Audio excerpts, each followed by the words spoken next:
கொசூர் அருகே தேன்கனி கோட்டையில் இருக்கிறது பேட்டராய சுவாமி கோயில். 5000 ஆண்டுகள் பழமையான கோயில் என்பதே இதன் அடையாளம். அத்ரி மகரிஷி மற்றும் கன்வ மகரிஷி ஆகியோர் யாகம் நடத்தும்போது அதை கலைக்கும் எண்ணத்தோடு புலித்தோற்றத்தில் வருகிறார் யட்சன். இதை பார்த்த மகரிஷிகள் புலியை விரட்ட பெருமாளை அழைக்கின்றனர். அப்போது திருப்பதியில் இருந்து வேட்டையன் வடிவத்தில் வருகிறார் பெருமாள்.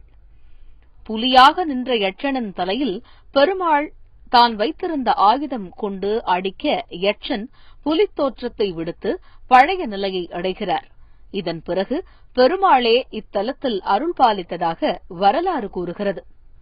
சௌந்தர்யவள்ளி தாயாருடன் பேட்டராய பெருமாள் சுவாமி அழகிய திருமேனி கொண்டு அருள் பாலித்து வருகிறார். 700 ஆண்டுகளுக்கு முன் மன்னர்களால் இந்த கோவில் புதுப்பிக்கப்பட்டதாகவும் கோவிலின் வரலாறு தெரிந்தவர்கள் கூறுகிறார்கள்.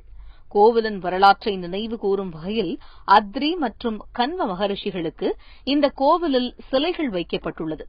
இந்த இடத்துல பிரம்மோற்சவம் உகாதி பண்டிகையிலிருந்து 11 நாள் அப்படின்னு சொல்லி சைத்திர மாசத்துல வருது.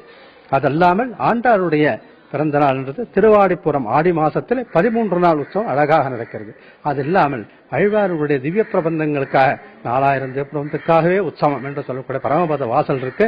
பகல் 10, ராப்பத்து, தசாவதாரம் என்ற 30 உற்சவங்கள் மார்கழி மாசத்துல கார்த்தால திருப்பாவையும் சாயங்காலம் உற்சவங்களும் அப்படின்ற வைகுண்ட ஏகாசி பரமபத வாசல் திறப்பு, பகவானுக்கு பரமபதநாதன் அலங்காரம், அருமையான உற்சவம் நடக்கிறது. ஆக பல்வேறு சிறப்புகள் வாய்ந்த இந்த கோவிலில் வேண்டினால் வேண்டும் வரங்கள் கிடைப்பதாக பக்தர்கள் நம்பிக்கை தெரிவிக்கின்றனர்.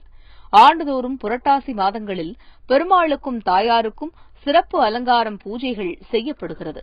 இது மட்டுமின்றி கோவிலின் தேரோட்ட நிகழ்ச்சிகள் உட்பட எல்லா விழாக்களுமே கிட்டத்தட்ட திருவிழா கோலமாகவே காட்சி தருகிறது.